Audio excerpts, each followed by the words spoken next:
And there is a partnership that we've developed over the last 15 years. 15 years. I've been coming here a long time. Always wasn't great when I started. Yeah, I like to tell people is this program is a little bit like OnStar for buildings. This program brought us into the 2005 Energy Policy Act compliance. The stripe is over to the right, the better every building is doing on a daily basis. Is that an amalgamated figure of all of it, or am I looking at a particular building? This is a particular building, so we That's can. why it says building 1178. Yeah, building by building, and it's based on Energy Star. Yeah, we have a lot of buildings, and we're going to show you how we look at a lot of buildings at one point.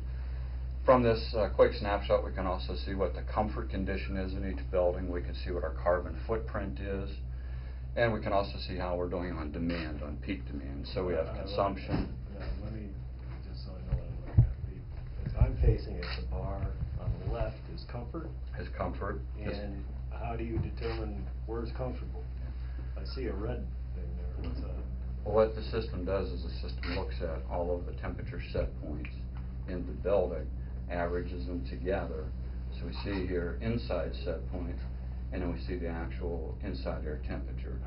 So they're both aligned. If they weren't aligned, what we would see there, we would see a gap in the bar, and it would start to go red. I got you. So it's again a very, if you're at executive level, I can look at this. I can walk in and look at this one snapshot and say, my building's comfortable, my carbon footprint is good, and my overall energy consumption is in compliance with Energy Star.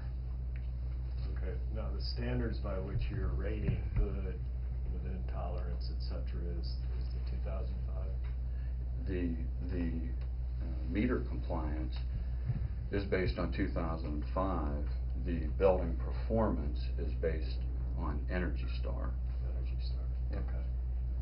Okay. Energy Star compares like-for-like buildings and targets top performance, top 75 percentile. So if I'm also does appliances. Correct. So they can see this, and if you're out of tolerance, they can then go and make adjustments in that building. And then we're working on command and staffs, so we can routinely look at our energy usage factors, where the consumers are, and try to drive, as I mentioned yesterday, towards net zero. Yeah, thanks. Thank you, General. How many times would you look at building 1117? Once a week, once a day, once a year, or once in a while? And this is one view. Let us jump to another view, and I'll show you the view that we predominantly look at as the energy team. The first view is a view that we would ultimately, we haven't completely got there yet, but we'd like to have that view distributed out throughout the base, particularly at command headquarters. Building by building manager. Yes, we'd like to have one display over at the mod complex. We'd like to have something up at the engineering group, and so at the command center, we'd like them to be able to see their buildings at that kiosk view. Now, for the point of contacts for the designated building energy managers, for the DPW energy management team, and for our team here, this is where we spend most of our time. And what you're looking at here is, what do you have here, Jason? Oh, we have the mod complex up. And this profile, we are able to take all like-for-like buildings and lump them together. So here, what you're looking at is building 1 through 6, and of course all but one building are very similar, that being the data center. For each building, we're able to establish a baseline of what the energy usage is supposed to was, or how it was designed. Then per building, we can set a target. That's a target of performance. Now that target, every time we reach that target, we bring that target up a little bit higher, so we're incrementally moving the savings target on a per building basis. What this gives us then is gives us the ability to somewhat compete buildings against one another, to create a lot of awareness and behavioral changes. So if I'm above target, my bar is green. If I'm below my target, it's orange. If I get below my baseline, if I start using more energy than I was previously using or what was established, then that will go red. And from that basis, I can see how am I doing with my peer group, how am I doing against my target on a per building basis. And what we have the entire base, all the commercial buildings, about 7 million square feet. We can string these out. We can look at the whole base at once, but what we typically do is, for example, we'll lump all the 5,900 block Disney barracks or all the 6,500 block barracks, all the garrison buildings. We have those all organized in like-for-like lumps. And then from here, we can start to go very deep into analytics and start to look at, for example, the glide path that the base is charged to achieve. It's based on energy density per square foot. In other words, how many BTUs am I using for every square foot in the building, which of course Fort Knox has already achieved its 2013 goal. And last I heard, the general said, well, then reset the goal and make it steeper. So we're working on doing that. And so this first gives us Easy for him to say. Yeah, very easy. What this does now, we can start to look at the same who's not performing. And from that, now there's another piece if we want to look, because consumption is important, but what's growing across the country is peak demand. All the notion of smart grids, microgrids, is based on not how much energy you use, but how fast you're using it at any given time. Today, the Fort Knox $12 million energy bill, 51% of that bill is based on how much energy you're using at any 15-minute window during the course of a month. So what DPW and we really like about this tool is it allows us to go very deep into the load profiles of the buildings to determine when are those peak demands occurring. And what's interesting to see is that this is percentage of time. This is the peak demand curve, and we can see that, for example, almost 100, in this case 100 kilowatts of demand is happening only 3% of the time. Now 51% of the bill is based on that peak right there. If just 3% of the time we can shave that peak off the top, we can dramatically reduce the utility bill cost without impeding comfort or impeding the mission in any way. So with this data, with these intelligent analytics, now we're going after that building by building to reduce that peak demand, and that's going to drive a tremendous amount of financial savings in addition to the consumption. What did you say the annual energy bill was? 12 million? 12 million, yeah. And without the program, that would be the electric bill. The total combined electric and gas bill brings it up closer to about 20 million. So you're saving about 8 million a year. We're actually saving a little over 10 million a year right now. Yeah, a little over 10 million a year based on a baseline when the Nolin utility energy service contract started. That's the baseline that we use. I think it's 1996 through the year 2000. So we're a little past 10 million in energy savings. Part of the raising how much further we can drive it, sir, but I know we can. On building 4, are the heat capture devices on top? Yes, heat Working recovery now? from the data center. They're Yes. working now, but It we're is still not working. in green. Not in green, Okay. not yet. Now we have funding coming through ESIP, a program, the Energy Conservation Program. We have funding slated to come in October. We're going to convert the rest of the buildings to geothermal. Now, building 4 is not.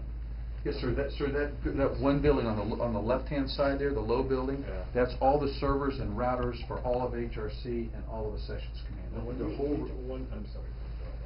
Well, just the whole recruit services network, sir, for the whole country's run out of that building, along with all of HRC's work out of the building. It's So massive. when I say, or anyone says, mod complex, you're really talking about in terms of your monitoring buildings 1, 2, 3, through 6?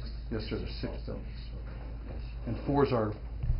Of the complex. See, So- that General Gregory mentioned that yesterday. That to a uninformed like me, that sounds like, wow, you wouldn't think that much heat would come off of it. Oh, it's a tremendous amount of heat. Apparently. Yeah. The last thing I want to show you, which we're just started really getting underway, but we think is going to be hugely impactful. Out of sight, out of mind. If the occupants of the building work hard, that we can generate out to the point of contact to the designated building energy managers to let them know a couple things. First of all, to let them know what is their energy usage on a per building basis, what would the cost be if they were writing a check for that bill, and how far in compliance are they with their targeted savings. So if I'm responsible for that building, I'm going to see either I'm greater than what was anticipated or I'm behind, and what the penalty cost of that is. And it'll come down to, we'll be able to, here's an example of someone who's behind. So that person who's looking at that bill can say, you know what, we've never had the opportunity to be able to communicate that information throughout base.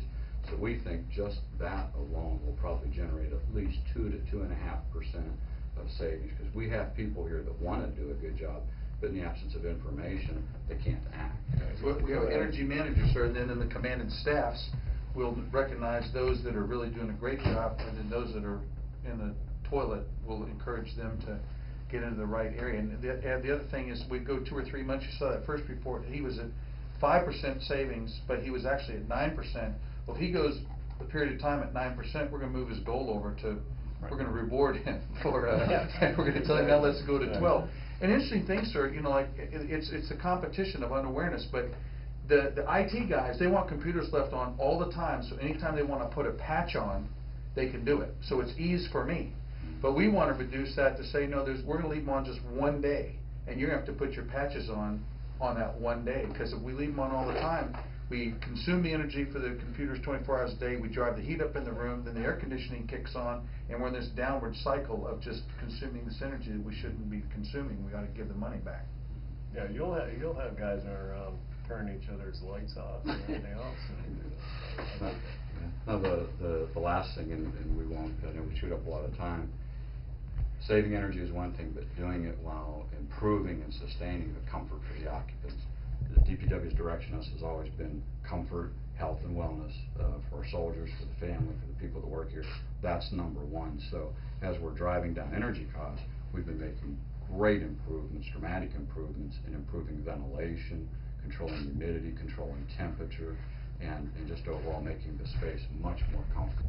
Direction from, and Tom was DPW director, and number one was, man, don't make my phone ring. I don't want the phone to ring. I don't want any surprises. I want problems solved proactively. So that's what these guys do all day long. So we have people committed all day long who's working in that building automation system, constantly looking for problems, making corrections, very fast response. We've reduced response time through this technology from upwards of maybe a week to respond to a problem to a matter of maybe 2 hours. And that's been a key driver. So energy is paid for it. The driver is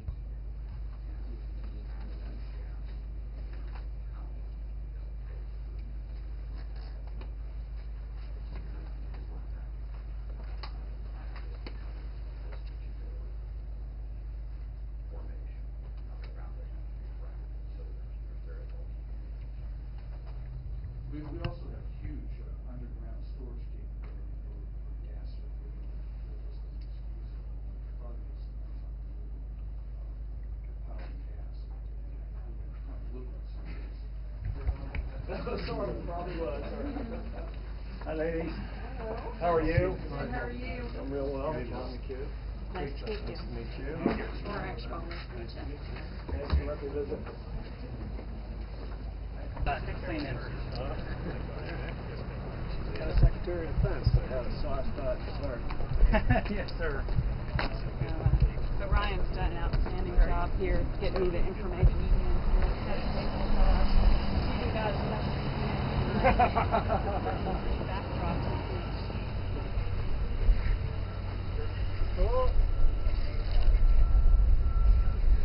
Good morning. I'm Secretary of the Army John McHugh. I know this gentleman on my right, your left, doesn't need any introduction, but in case someone's new in town, Lieutenant General Ben Frakely, the top guy here at Fort Knox. Let me just, if I might, talk a little bit about the last 36 hours or so and what my visit here at Fort Knox has been like. It really started out a tour of looking at energy as a matter of great concern, not just for our nation, but for the Army in Cincinnati yesterday, where I had the honor of kind of giving the wrap-up keynote speech to Gov Energy Conference, about 4,000 people from across all of the federal government, a lot of private sector individuals, kind of a best practices meeting to make sure that we in the federal government, of course, from our perspective, the Army, are being more wise stewards of our energy resources, ensuring that we're making the kinds of investments that are necessary to provide the taxpayers with the best dollar, and being, we think, environmentally sensitive as well. But I think at the end of the day, the most important thing for the Army when we talk about energy savings and wise consumers is that of soldier protection. And Ben Frakley, in his past life, was the commanding general of 10th Mountain Division. Had a chance to see him and those great Army soldiers in Afghanistan, and he could speak more directly than I can about how for every convoy we have to put on the roads in Iraq or Afghanistan to deliver energy is more risks our soldiers have to take. So all of these efforts that are ongoing in places like Fort Knox and other bases across our installation inventory are intended at the end of the day to give us the expertise and provide us with the intelligent systems by which we can reduce our energy consumption, not just here, but while forward deployed. So one of the things I wanted to come to Fort Knox and see is the reason that for the last 8 years in a row, Fort Knox has won the Secretary of the Army's Energy Awards. And I can tell you it wasn't a rigged game, but they won it on merit. And I've had a great chance, in fact just a few moments ago was in the Energy Center, and watch the kind of monitoring systems that Fort Knox has in place to ensure literally hour by hour that they have the means by which to monitor their energy consumption, their comfort levels, to make sure that their greenhouse gas emissions footprint is well managed. And they really have a vision and are working on a plan forward in the future to become what we call net zero, to actually save and produce as much energy right here on base at Fort Knox as they consume. And Fort Knox was selected by the Assistant Secretary of the Army for Installations, Environment and Energy, Catherine Hammock, and her team to be a net zero facility. I'm very excited by the great progress that they've made to this point, but also the way they have planned ahead to reach that very laudable objective. And the so what of that is that once they are net zero, of course that means taxpayer savings. It means more responsible stewardship of the environment. But particularly important to those of us in the military is that it ensures the higher level of security here on Fort Knox, and that when you're providing your own energy sources, you have a greater level of security and you're less of a threat to interruption of those energy sources from influences outside. So the folks at Fort Knox here, the command, all the soldiers and the civilian workers are doing a terrific job. I was really thrilled to have that chance to see a little bit of that. And of course, in General Frakley's day job, we had a chance to talk about all of the influx of new folks and Cadet Command coming here, HR, Human Resources coming here, all of the exciting opportunities and the new people and the new money being spent in federal taxpayer dollars here in the Hardin County area. You know, Ben, as always, in the many years I've known him, has his fingers on the pulse and the ball's in the air, and we're very proud of what he's done. So, Ben, I don't know if you want to say a few words, but... Well, we're honored to have the Secretary here. Take the microphone over to I'm you sorry. so we can hear. Thanks. We're honored to have our Secretary of the Army here. He's a great friend to Fort Knox. He's directed this BRAC development out here, which we're all very grateful for. He's been a huge support of us, and on our recruiting and our Cadet Command side, the Secretary has been a huge advocate for all that we do through the United States Army Recruiting Command and through the Army Cadet Command.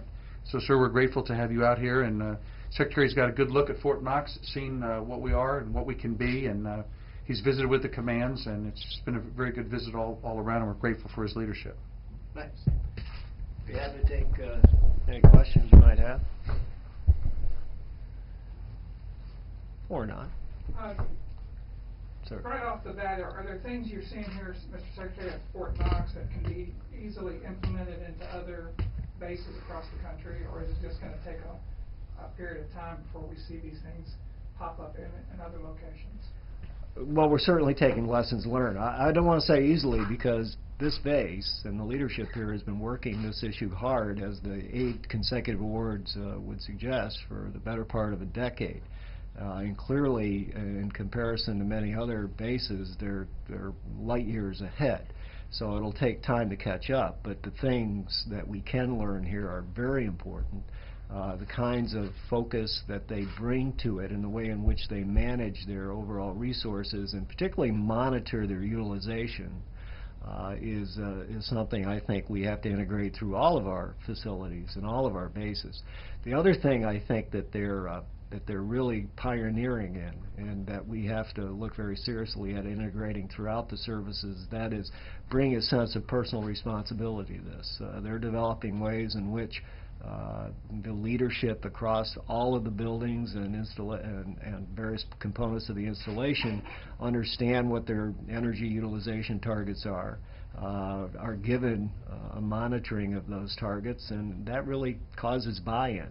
And so we can't be as good as we should be as an Army in terms of energy utilization without every soldier, without every civilian employee, and ultimately every family member feeling that they have a responsibility and they have a stake in being wise stewards as well. And Fort Knox is doing that, working it hard, and these are very important lessons learned, but they won't come overnight into other installations. But you know, as you look across the Army, we have 126 renewable energy projects underway right now. I announced in Cincinnati yesterday the standing up of a new Energy Initiatives Office in the Assistant Secretary of the Army's for Installations Office. We're looking at a target in the year 2025 of all the fuels that we consume, 25% of that number will be renewable. And to do that, we're targeting about $7.1 billion in private investments. The Army at times has had a reputation as perhaps not being the most cooperative business partner with the private sector. We're going to change that.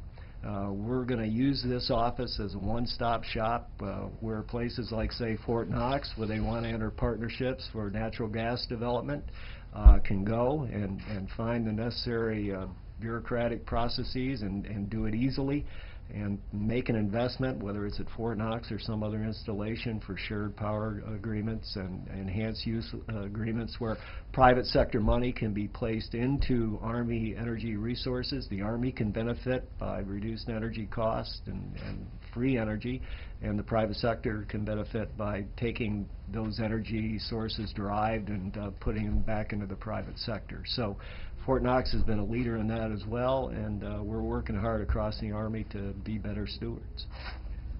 Outside of the energy program, since you brought up, I guess, a meeting with the operations around Fort Knox, as this round of BRAC winds up here in the next month or so, September is supposed to be the deadline, how much of what has been accomplished here in getting facilities in place, moving, building facilities, can you take beyond just Fort Knox to the rest of the service, as you talk about with the energy programs?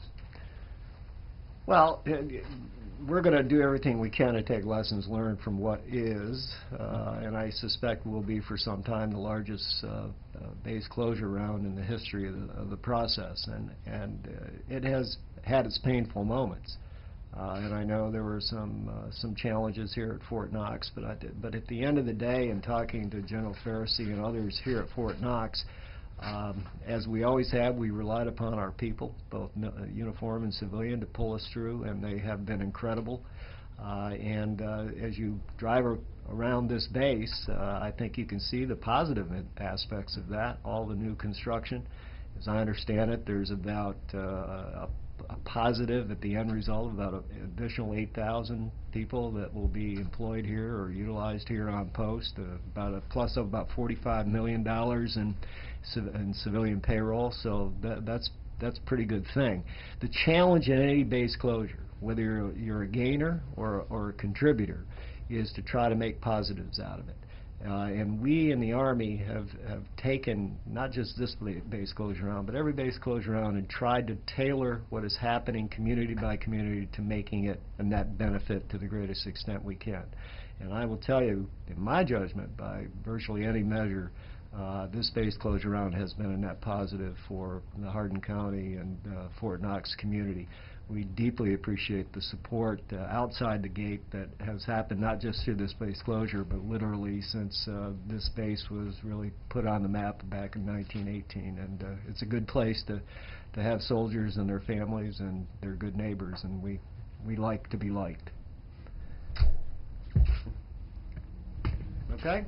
Can I get your name on tape, sir, just for the... Sure, Lieutenant General Benjamin Frakley. Thank you. Thank you all. Appreciate it. Thank you.